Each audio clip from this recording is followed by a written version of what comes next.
सबसे पहले बात करेंगे इस वक्त की बड़ी खबर की। इस वक्त की ब्रेकिंग न्यूज इस वक्त हमारे पास आ रही है। कानपुर सेंट्रल स्टेशन को बम से उड़ाने की धमकी मिली है। आतंकी संगठन लश्कर ए तैयबा के नाम से लेटर मिला है। जीआरपी आरपीएफ ने तेज की है चेकिंग। संदिग्धों पर पैनी नजर। सीसीटीवी कैमरों के जरिए तलाशी ली जा रही है। बड़ी खबर इस वक्त की, जीआरपी आरपीएफ ने वहां पर चेकिंग तेज कर दी है। संदिग्धों पर पैनी नजर। स्टेशन पर चेकिंग फिलहाल की जा रही है। इस वक्त की ये ब्रेकिंग न्यूज हम आपको बता रहे हैं। कानपुर से बड़ी खबर, कानपुर सेंट्रल स्टेशन को बम से उड़ाने की धमकी दी गई है। एक आतंकी संगठन के नाम से लेटर आया है, जिसके बाद चौकसी बढ़ा दी गई है। लश्कर ए तैयबा के नाम से धमकी का पत्र आया है। जीआरपी आरपीएफ ने वहां पर चेकिंग को तेज कर दिया है। संदिग्धों पर पैनी नजर रखी जा रही है। स्टेशन पर चेकिंग हो रही है। फिलहाल त्योहारों से पहले यहां पर यह कोशिश की गई है। सेंट्रल स्टेशन को बम से उड़ाने की धमकी का पत्र भेजा गया है।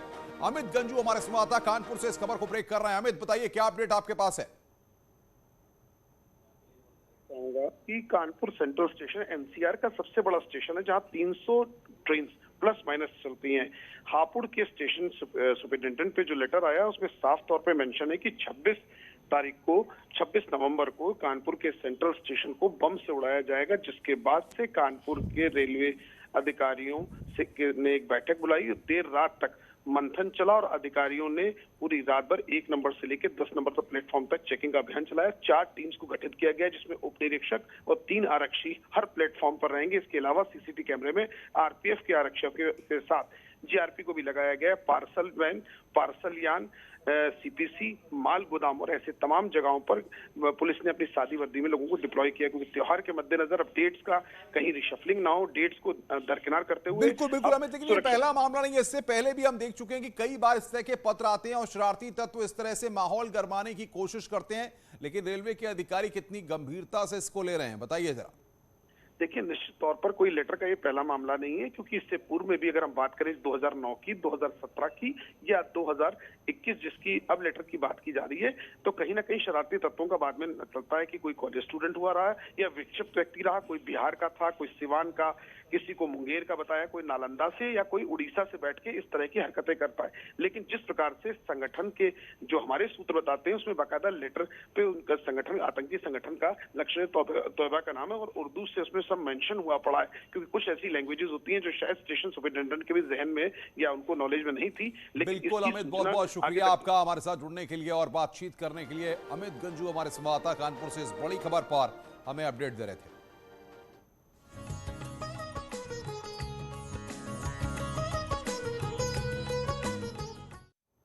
और अब बात करते हैं अयोध्या के दीपोत्सव की। आज से दीपोत्सव के कार्यक्रमों का आगाज हो रहा है, जो कि 5 नवंबर तक चलेगा। आपको बताएं कि इस दिवाली को भव्य और दिव्य बनाने के लिए लगातार योगी सरकार प्रयास कर रही है।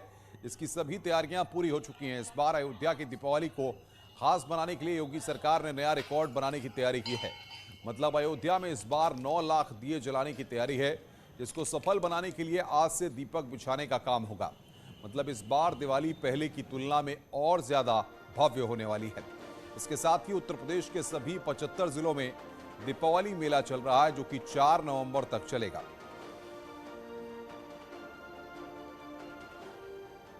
तो विश्व रिकॉर्ड बनाने की यहां पर फिर तैयारी है।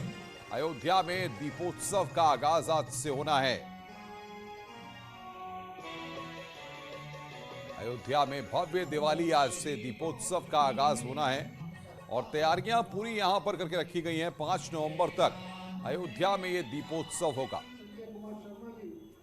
विश्व रिकॉर्ड बनाने की एक बार फिर तैयारी है और योगी सरकार लगातार धार्मिक स्थलों को या पर्यटन सर्किट के तौर पर जिस तरीके से एस्टैब्लिश कर रही है, ये इस दिशा में बहुत बड़ा कदम है। वहीं सीएम योगी आदित्यनाथ ने अयोध्या का दौरा कर रामलला के दर्शन पूजन किए और राम मंदिर निर्माण स्थल पर काबुल नदी का जल छिड़का। दरअसल काबुल की एक लड़की ने प्रधानमंत्री नरेंद्र मोदी को काबुल नदी का जल भेजकर इच्छा जताई थी कि काबुल नदी का यह जल राम मंदिर निर्माण स्थल पर छिड़का जाए। इस दौरान सीएम ने दीपोत्सव की तैयारियों का जायजा लेते हुए साधु संतों का सम्मान भी किया और कथा पार्क में रामायण चित्र प्रदर्शनी का शुभारंभ करते हुए रामायण कॉन्क्लेव का समापन भी किया।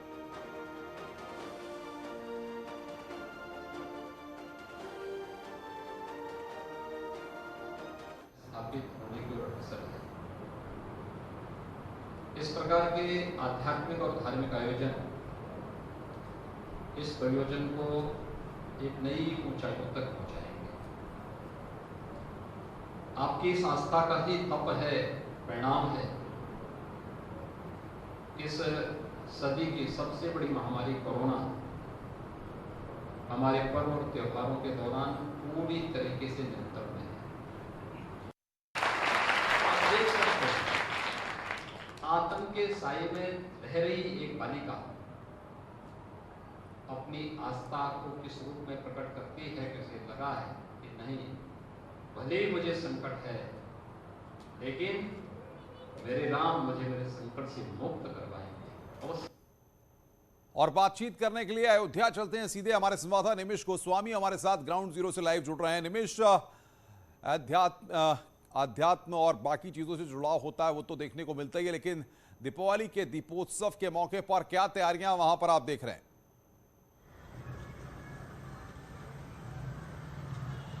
अयोध्या में दीपावली को लेकर उत्साह तेज है।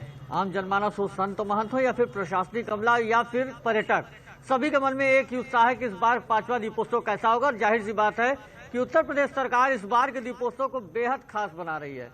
आपको मैं बता दूं कि जिस तरीके की तैयारियां हैं अनुपम, ये हर बार ये 5वां दीपोत्सव होगा योगी सरकार का, लेकिन हर बार से सबसे बेहतर, चाहे वो फिर राम की पैड़ी पर घाटों के रंग रोगन हो, मंदिरों को एक रंग में रंगा जाना हो, या प्रशासनिक तैयारियां हो, या समय पूर्व सारी तैयारियां पूरी कर ली गई हैं। बहुत ही जो अयोध्या है शाम के समय दुल्हन की तरीके सज कर नजर आ रही है। जिस तरीके भी पिछले दिनों हम लोगों ने दिखाया कि लेजर शो वो बेहद खास था। आज से 5 दिवसीय दीपोत्सव का आयोजन पारंपरिक ढंग से शुरू हो जाएगा। अनुपम, आज अनूप जलोटा का एक सांस्कृतिक कार्यक्रम रामकथा पार्क में आयोजित है। उसके बाद नेपाल जनकपुर की एक विदेशी रामलीला का मंचन होगा। इस तरीके आज से ही कार्यक्रमों का शुरुआत हो गई जो 5 तारीख तक अयोध्या में चलेगी। लेकिन एक तस्वीर जरा कैमरामैन से कहिए, सुबह की जरा अयोध्या की तस्वीर हमारे दर्शकों तक वो पहुंचाएं। साथ ही साथ ये बताइए कितने बजे ये आगाज होगा, कौन कौन से लोग आज मौजूद रहेंगे?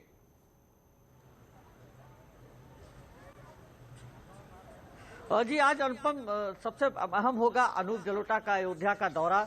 अयोध्या आएंगे और रामकथा पार्क पर वो अपने भजन से अयोध्या वासियों को, पर्यटकों को मंत्रमुग्ध करेंगे। साथ ही जनकपुर नेपाल की जो रामलीला है, विदेशी रामलीला, उसका मंचन होगा।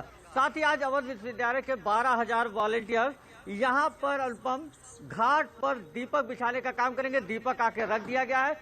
और सबसे अहम जो होगा वो इस बार जो दीपोत्सव में 12,000 वॉलेंटियर्स रहेंगे, वो सब एक परिधान में रहेंगे। उसके लिए भी अवध विश्वविद्यालय ने विशेष तौर पर तैयारियां की है। तो जो तैयारियां हैं अनुपम, वो बेहद ही बेहतरीन ढंग से शुरू हो गई हैं और आज से ही दीपोत्सव का आगाज अयोध्या में हो चुका है। निमिष, आप नजर बना के रखिए, आगे भी हम आपसे अपडेट लेंगे। निमिष गोस्वामी हमारे संवाददाता इस वक्त की बड़ी खबर पर हमें अपडेट दे रहे थे।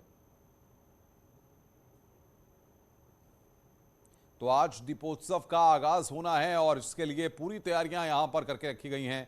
भव्य दिवाली इस बार अयोध्या वाली होने वाली है।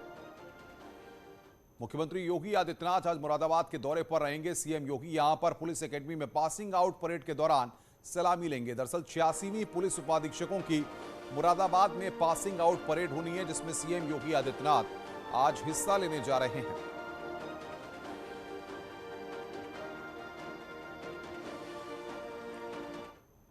आगे बढ़ते हैं। यूपी चुनाव जैसे जैसे नजदीक आता जा रहा है, सियासी सरगर्मियां और तेज होती जा रही हैं। हरदोई में एक रैली के दौरान अखिलेश यादव ने एक ऐसा बयान दे दिया जिस पर उनके विरोधी दलों को सियासत करने का मौका मिल गया है। बीजेपी ने अखिलेश और समाजवादी पार्टी की सोच पर सवाल खड़े किए हैं। बीजेपी के राज्यसभा सांसद बृजलाल और विधायक आशीष सिंह आशु ने अखिलेश यादव पर हमला बोला है। बीजेपी ने आरोप लगाया कि अखिलेश को देश को जोड़ने और तोड़ने वालों में भी अंतर मालूम नहीं है। आशीष सिंह आशु ने अखिलेश यादव पर पटेल समाज की भी अनदेखी का आरोप लगाया। बीजेपी प्रवक्ता राकेश त्रिपाठी ने भी अखिलेश पर प्रहार किया है।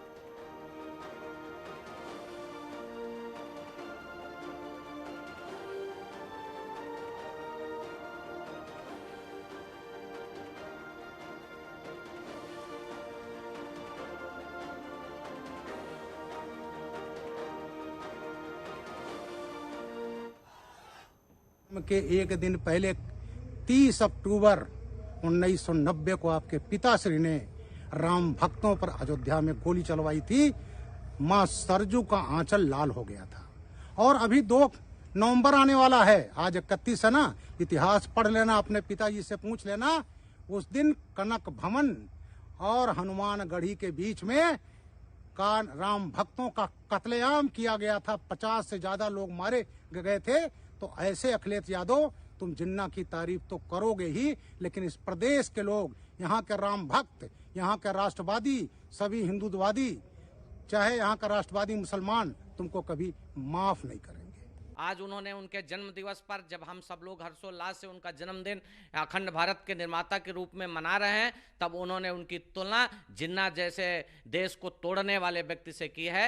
और उनको ये नहीं पता है कि उनका तो अपमान किया ही है, इसके साथ साथ उन्होंने स्वाभिमानी पटेल समाज का भी अपमान करने का काम किया है। और मजहबी राजनीति करने वाले अखिलेश यादव जी ऑस्ट्रेलिया से पढ़कर आए हैं, और वो ऑस्ट्रेलिया से पढ़े हुए अखिलेश यादव जी का ज्ञान सुन करके तो आज मुलायम सिंह जी भी माथा पकड़ लेंगे।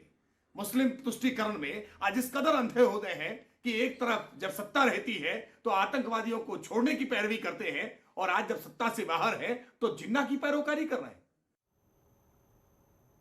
आइए अब आपको अखिलेश यादव का वो बयान सुनवाते हैं जिस पर सियासी माहौल गरमाया हुआ है और लगातार विवाद बना हुआ है। सरदार पटेल जी, राष्ट्रपिता महात्मा गांधी, जवाहरलाल नेहरू, जिन्ना एक ही संस्था में पढ़ करके बैरिस्टर बन करके आए थे। एक ही जगह पर पढ़ाई लिखाई की उन्होंने, वो बैरिस्टर बने, उन्होंने आजादी दिलाई। स्वागत है। ब्रेक के बाद क्लाइमेट चेंज पर होने वाले COP 26 पर होने वाले शिखर सम्मेलन में शिरकत करने के लिए पीएम मोदी स्कॉटलैंड के ग्लासगो शहर पहुंच गए हैं और वहां पीएम मोदी ब्रिटेन के प्रधानमंत्री बोरिस जॉनसन के साथ द्विपक्षीय बातचीत करेंगे। ग्लासगो शिखर सम्मेलन में आज और कल दुनिया भर के राष्ट्राध्यक्ष और नेता शामिल होंगे। इनमें प्रधानमंत्री नरेंद्र मोदी, अमेरिकी राष्ट्रपति जो बाइडेन और ब्रिटिश प्रधानमंत्री बोरिस जॉनसन के साथ जर्मनी की चांसलर एंजेला मर्केल भी शामिल होंगी और उसके बाद उनके प्रतिनिधि और अधिकारियों का दल बैठक में चर्चा करेगा।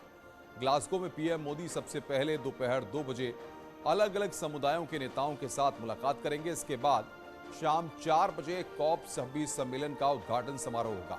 पीएम मोदी शाम 5:45 पर ब्रिटेन के प्रधानमंत्री बोरिस जॉनसन के साथ द्विपक्षीय वार्ता करेंगे। 7 से 8 बजे के बीच राष्ट्राध्यक्ष सम्मेलन में नेशनल स्टेटमेंट देंगे और इसके बाद 9:45 पर PM Modi Kelvingrove Art Gallery और संग्रहालय जाएंगे। ग्लासगो में पीएम मोदी के होटल पहुंचने पर वहां बड़ी संख्या में भारतीय समुदाय के लोग उनकी एक झलक पाने के लिए मौजूद थे। वहां भारतीय समुदाय के लोगों से पीएम मोदी ने मुलाकात की। वहां मौजूद लोगों ने गाने गाए और डांस भी किया। साथ ही पीएम मोदी की मौजूदगी में लोगों ने भारत माता की जय के नारे भी लगाए और वंदे मातरम के नारे भी लगाए।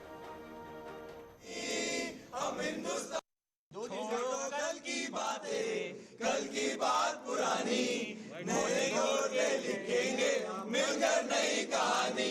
बहुत ज़्यादा एक्साइटेड है। हम सभी एक ग्लासगो इंडियन ग्रुप को रिप्रेजेंट करते हैं, जो ग्रुप ऑफ IT प्रोफेशनल्स हैं, और हम सभी यहाँ पे जो प्रवासी भारतीय हैं उन लोगों की मदद करते हैं। भारत से भी जो लोग आते हैं उनकी मदद करते हैं। चाहे कोविड में हम लोगों ने बहुत ज़्यादा मदद करी है। जो लोग स्ट्रगल थे, स्टूडेंट्स जो स्ट्रगल कर रहे थे, हमारा एक नारा है, भारत के बाहर भारत का निर्माण।